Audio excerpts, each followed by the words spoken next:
या मातीशी नातं रक्ताचं नसतं, पण जीवापेक्षा जास्त जपलेलं असतं.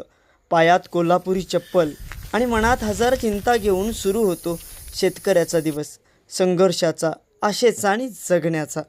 आज आपण पाहणार आहोत कोल्हापूर जिल्ह्यातील ग्रामीण भागातील शेतकऱ्यांचं मातीशी असलेलं अतूट नातं. ही फक्त शेती नाही, तर पिढ्यानपिढ्या जपलेली परंपरा, संघर्ष आणि जगण्याची कहाणी आहे. पहाटेच्या पहिल्या किरणांपासून ते संध्याकाळच्या शेवटच्या क्षणापर्यंत घाम, मेहनत आणि निसर्गाशी झुंज देणारं शेतकऱ्यांचं वास्तव आज आपण पाहणार आहोत या व्हिडिओच्या माध्यमातून.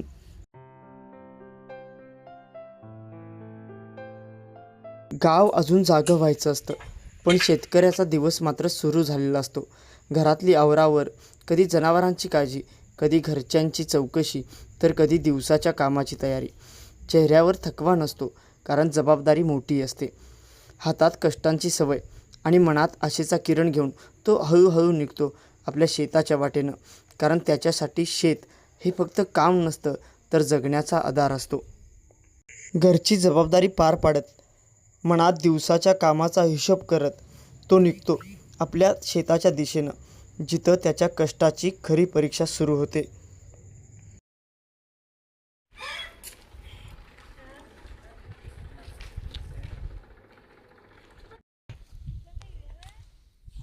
डोक्यावर पदर, हातात काम आणि मनात घराची काळजी. पण वेळ आली की तीही पुरुषांच्या खांद्याला खांदा लावून शेतात राबते, कारण शेती ही फक्त पुरुषांची जबाबदारी नाही, तर महिला शेतकऱ्यांच्या कष्टावरही उभी असलेली जीवनगाथा आहे. हे आमचं डोंगरवस्तीचं गाव आहे. पाऊस निसर्ग चालू झाला तर आमचं पीक, आणि न तर पाऊस पडला तर आमचं काय चालत नाही. नदीचं पाणी असलं तर इकडे चिमणं पाणी आलं पाडलं तर आमचं पीक हे होतंय, गावतंय व्यवस्थित. नाहीतर मग पाऊस पडल्याशिवाय आमचं काय चालत नाही. कधी पाऊस येत नाही, तर कधी इतका येतो की संपूर्ण पीक वाहून जातं.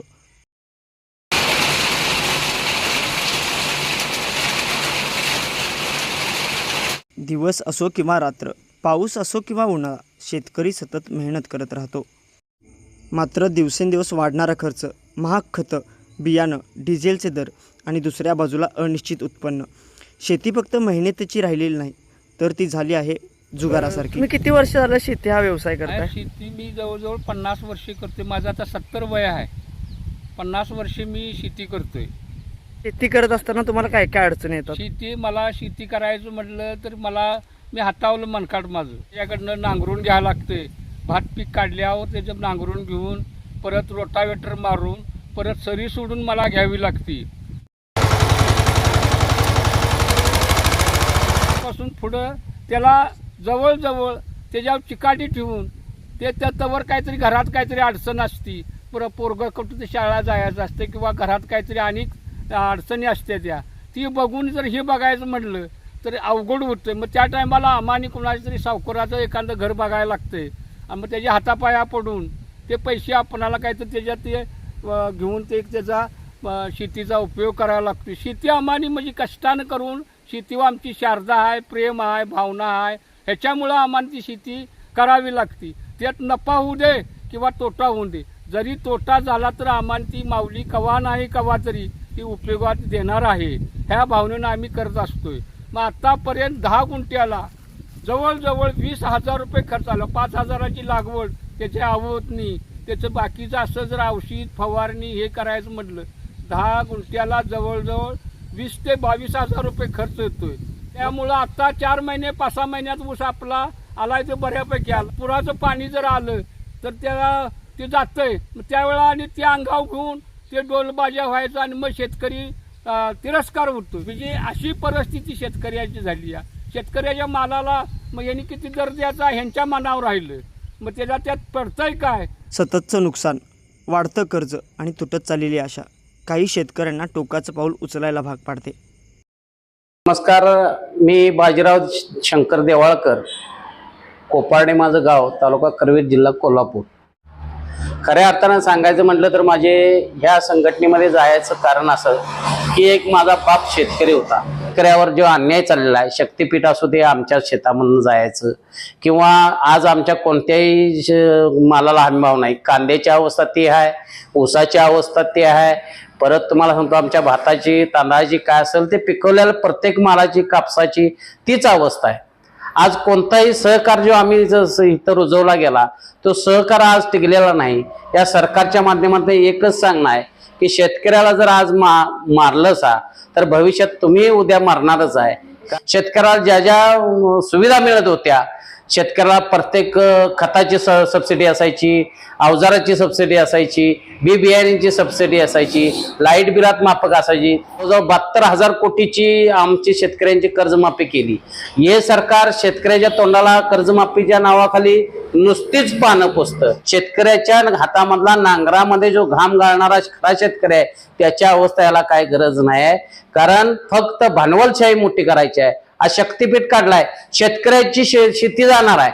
आणि शक्तीपीठ कुणाची? अदानी अंबानी यासारख्या मोठमोठ्या लोकांच्यासाठी शक्तीपीठ काढलाय.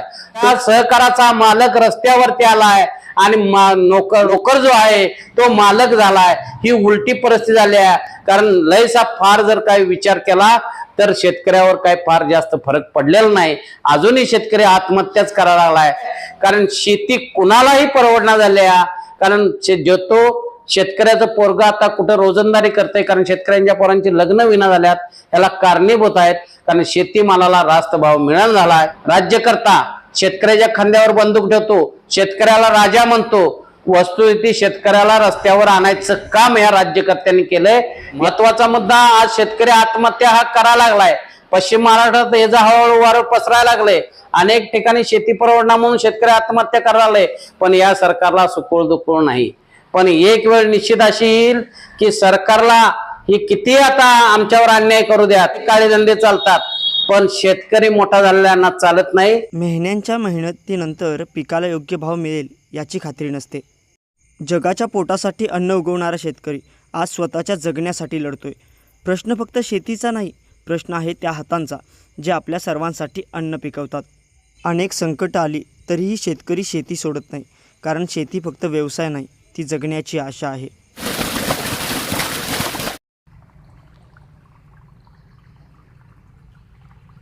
काल ओसाड वाटणारी ही जमीन पुन्हा हिरवागार श्वास घेऊ लागते, कारण शेतकरी फक्त पीक उगवत नाही, तो संकटांवर मात करून आयुष्य पुन्हा फुलवत असतो. पाऊस कमी असो किंवा संकट मोठी, परंतु इथला शेतकरी कधीही हार मानत नाही. कारण त्याचं नातं फक्त इथल्या शेतीशी नाही तर इथल्या मातीच्या प्रत्येक कणाकणाशी आहे. जगात सर्व काही गोष्टी बदलल्या, परंतु शेतकऱ्याचं मातीवर असलेलं प्रेम आजही तितकंच खरं आहे. म्हणूनच ही माती जोपर्यंत जिवंत आहे तोपर्यंत शेतकरी उभा राहणार, लढत राहणार आणि जगाला जगवत राहणार. कर्ज, निसर्ग, बाजारभाव, संघर्ष रोजचा असतो, परंतु सकाळ झाली की शेतकरी पुन्हा एकदा नव्यानं उभा राहतो. कारण त्याला माहिती असतं की तो थांबला तर अनेकांची चूलही थांबेल.